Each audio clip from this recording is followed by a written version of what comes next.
Hey guys, it's Chris, and today we're going to do something a little different. We're going to do my version of Mailtime. So I've been doing a lot more Amiga stuff lately, and I kind of went eBay crazy, and I got a couple things for some upcoming videos.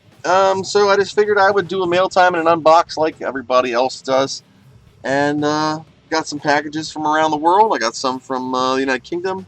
I got some from New York, and I got some from various parts of the United States on eBay and different stores. So the other day I figured I have crappy cameras. I'm running off this Canon Vixia. It's a 1080p. It's supposed to be 4K, but it never films in 4K, and it chews through batteries like mad. And then I have a second JVC Evrio. It's got a dual SD card. It's a little older, but it works.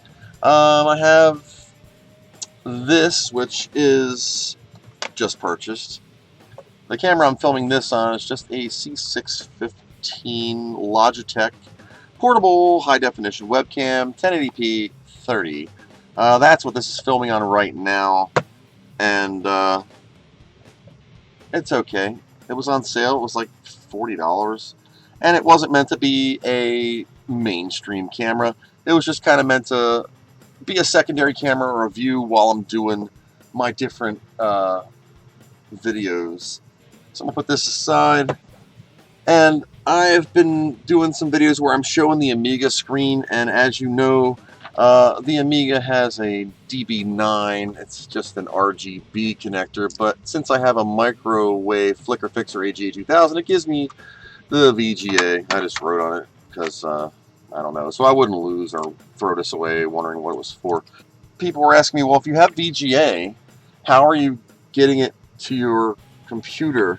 And I did two things. The first thing I did was I have this VGA to HDMI with audio, and what it does is it takes an analog VGA signal, gives you HDMI, but it requires a 5-volt USB and an audio in. It doesn't require the audio in, but it does transmit the audio over the HDMI, digitizes perfectly. It will do up to 1024 by 768. The Amiga natively does 640 by 480, and on its non-retargeted mode for the 24-bit Vampire, it's a different story. It's just straight HDMI. And what I'm doing is I will have the HDMI input from this run into a switcher that has 3 inputs and an output here. The output goes into this next thing that I bought, which is a Camlink 4K, and this is another one. And what we're going to do is use my Frost cutlery knife that I purchased in the 90s to cut the little safety tape, and I'll show you what this is. This is, there we go. It's a Elgato USB 3.0, and it has a, dang it, HDMI in the back. You can just plug this in. This is another one. The other one is in the machine right now. And how come you can never get crap back in the boxes the way they came out? So that's that, and that will plug into the computer, and that's what gives me my uplink signal. And then I can just toggle different inputs for the Amiga or the PC or whatever, and that's what I'm doing. That's how I'm getting the Amiga video and any other VGA stuff to the computer. So we'll put this here, we'll slide that back, which led me to my next thing. I thought, hey, I will use my phone, but I don't have a mount for the stupid tripod, and I have 2 tripods, and one is a Sun Pack. It has a little level on it, but they all have these things where you can take this piece out. And so I thought, I'm going to put my phone on it, and then I can record in 4K on the iPhone. It just kind of, yes, there's donuts. It just fits in the holder and I can film. But the problem is, you're just filming blind. You can't see what you're doing and you're hoping for the best. And so I didn't even use this. I haven't even opened it because I needed a special cable to connect to it. I'm like, okay, well, I want to see what the iPhone is recording. So then I had to go buy this lightning to digital AV adapter, which I haven't even opened yet. You take this little green thing and you kind of rip it, and that lets you open this, and then you get a sticker on your thing. And then, just paper. This plugs into your phone like this, and it gives you an HDMI and a lightning jack for charging, and you can HDMI out. So I haven't even tried that, so we'll just put this all back in there. So then I'm like, okay, I'm going to switch gears for a second, and I'm going to get some new media and a couple readers. And then I'm like, well, you know what? The 500 needs networking. I have the Aerodyne 2 Villagetronic for the 2000 RJ45, and I had that flip box, the pink one or blue one or whatever, 02, and then I'm like, well, you know what? I'm just going to get another Guru net. So I went on eBay and I got another Guru net from Electronics is Fun. I know these are slow, and I know I kind of bashed it originally, but this is 0.4 revision, higher serial number. It has an FTDI interface, which I haven't put pin headers in. I don't know what this does. I guess it's for programming. But it's going to use the same plipbox.device, and I figured this will be good for the 500 because it just has the parallel plug-in in the back. But it's better than floppies because I can transfer large files using the Amiga Explorer on the Amiga Forever disk, and I have a registered disk, so I figured I'll do another plipbox. So cheers to the guy who makes these, and I'll use this one and not give it away. But that leads me to the next thing. I'm like, all right, I need another adapter because I have all compact flash. So then I'm like, okay, I need some better media. So I'm like, I need a better compact flash card. So I bought a Lexar 32 gig professional compact flash card.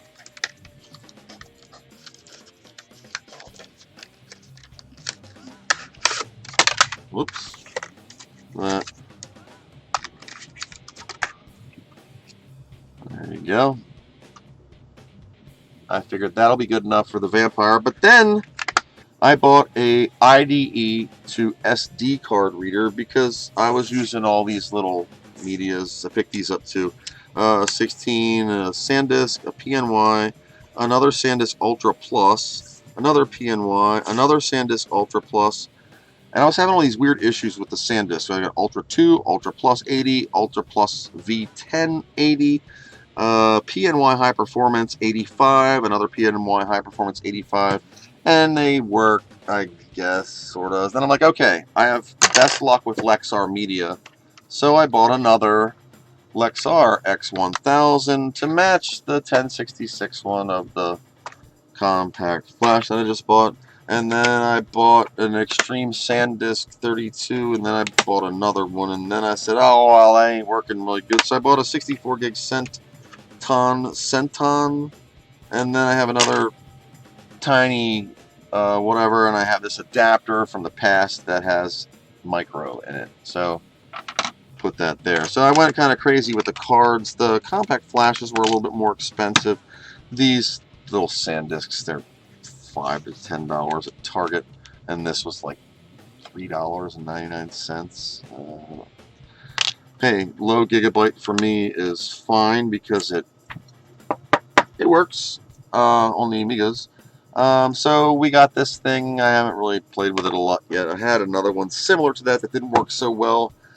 Then I'm like, okay, well, I'm doing this MorphOS thing, so I need a display card for the Power Mac. And I did the video on the MorphOS, which I'm going to do more. So I was like, I'm going to do a video where I can do dual displays. However, my Power Mac has a ADP port, Apple Display port, and a DVI. And I'm like, I want a card with 2 DVIs. So I ordered one. The description said dual DVI. When I got it, this is what I got. DVI, ADP. I don't have any ADP cables, and ADP to DVI is this clunky adapter, and it's crazy big, but this is an ATI 9600 Pro. I believe it's 128 megs. I'm not sure. The sticker doesn't really say. It's got some serial numbers and ATI and compliance and Apple. Anyway, this is a Power Mac G4 G5 ATI MorphOS compliant 3D accelerated card. If any of you want this, comment below, like, subscribe, whatever you want. Let me know. I will ship this to you free of charge. Now, there is only this one, so if you want it and you're actually going to use it, not just I got a card off a YouTuber. If you want it really and you're going to do something, let me know. I'll send this out to you, because I apparently already own that card in both of my Macs. Okay, so that led me to my next thing, which was I need to capture video without a computer. And here's my piece for the tripod. So I bought this Yoto Cap HD video capture. It got decent reviews. This was an Amazon purchase. When I lay in bed at night, I get on the iPad and I just go nuts on eBay for some reason until I get tired. That's what all this is from. So this thing's cool because I was just surfing for something that would let me do component, composite, and this thing has this little YBPR input. It's like a little tiny weird proprietary like USB thing, and it does this. It does HDMI in and out, but the coolest part is, I'll just use this drive, you have a USB port right in the front and a microphone pass through, and you just press record and it starts blinking.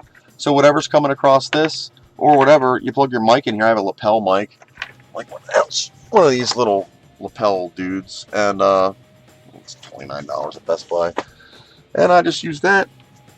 And you don't even need a computer. You can just do your thing and don't have to worry about the display. I like to stockpile like 3 or 4 videos, so I like to do about a video a week, but in case I can't, I have something to fall back on, and usually I overshoot, either screw something up, and that's that. So continuing on, my next screw up slash okay was this. This is a 17-inch MacBook Pro. This is one of the larger ones. What the hell's going on with the camera? And did you see that? It moved on its own. Alright.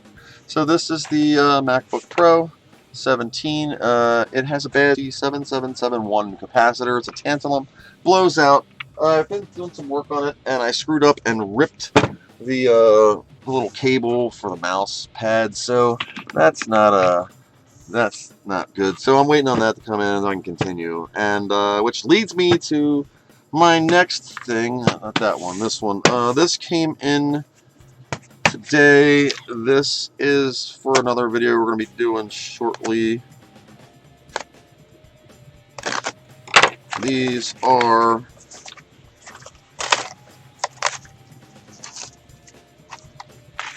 screws, trash. These are blank, empty, original Gotek drives with the numeric displays. They are official Goteks. They only have the access light. They don't do the power light. There is a little tiny hole right here. You see that hole? I don't know if that's for the power light, but these are the ones with the 1 through 999 display. I have a couple more display panels. I think I have one more display panel. I'm going to do that one, and I'm going to configure both of them, and I'll do them both with displays, but the one with the display is going to be a giveaway for my Amiga fans. I will ship it to you free of charge. I will choose the winner based on the likes, based on the comments. So we're going to do that, and I'll show you how to program it. I'll program it for the Amiga for you in advance, test it. To flash one of these suckers, you need this thing called a USB to FTDI programmer. I bought one for the original Gotek, but it requires that you do some pin headers here. Hey man, no worries, I got a bag full of pin headers. I'm going to do it all. I want to do this for the community. Yeah, I know these can be expensive. I'm in the United States, so I would prefer to ship to somebody in the United States so I don't have to go through customs and do VAT for Europe. I love you guys, but if you're in the USA, I mean, I'll pick, because it's mine. And but I really want to do this for the community because there's a lot of people out there that are getting into the Amiga again. I've been doing it for 30 some odd years, so I only need one more of these for my 500, maybe for the 3000 too. But look, I'm going to do this. I'm going to give it away. I'm going to flash an Amiga. I'm going to make sure these even work. Hopefully they do. And so stay tuned for that. So that's coming. Whoops. Gotek's for the Amiga fans, and appreciation for helping my channel. Next up is I guess, okay, so if you follow me on the Commodore Amiga Facebook group, you know I scored an Amiga 3000, and it's not here yet. It's still trekking its way through the lovely crap company of FedEx. So I got this thing, so it'll be here, I'm hoping, mid-September, I don't know. So this came from our wonderful friend Matthew in the United Kingdom. This is, should be, yep, this is from Amiga Kit. Oh, we got some floppy labels, but this should be my power supply thing. I ordered a power, there we go. I ordered a PC power supply to Amiga, so I can, now my power supply's been recapped, it's working fine, but I just got worried. What is this? Damn. So you get a really long, I'm not going to untangle this thing, you get a really long cable here. I guess it's the power button. Okay, I thought it was sticking. It's click and lock, click, let go. I guess because it doesn't have the, I wonder how you're going to do the tick signal off of a PC power supply. We'll figure that out. But 20 pin ATX to a standard Amiga. Remember how I was just asking about the tick signal? Look. You see this? Can it focus? Can it focus? Oh, come on, you freaking turd camera.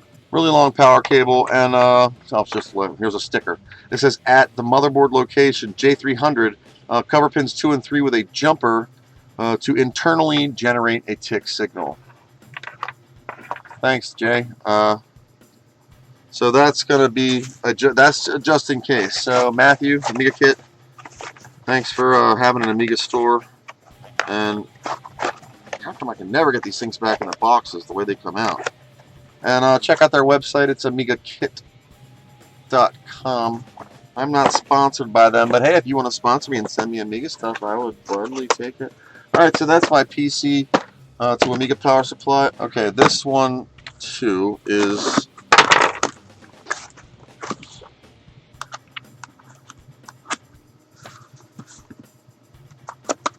whew, always cut away from yourself.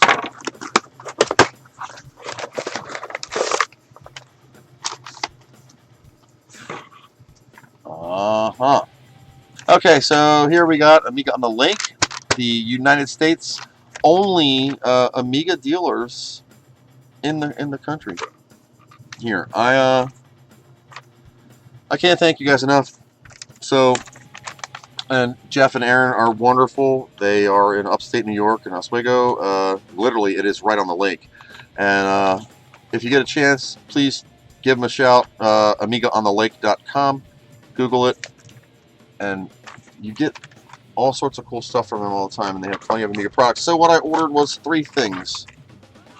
I ordered a cable with an adapter for a 44 to 40, and this is what I want. This is yet another,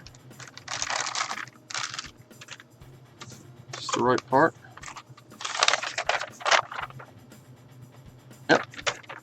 This is a compact flash adapter board for the Vampire, and it says, I don't know if you can read that.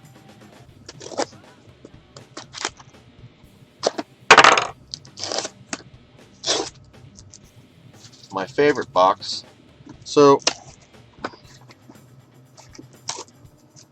as you know, I scored that 3000 on, did I ramble on and forget to talk about that?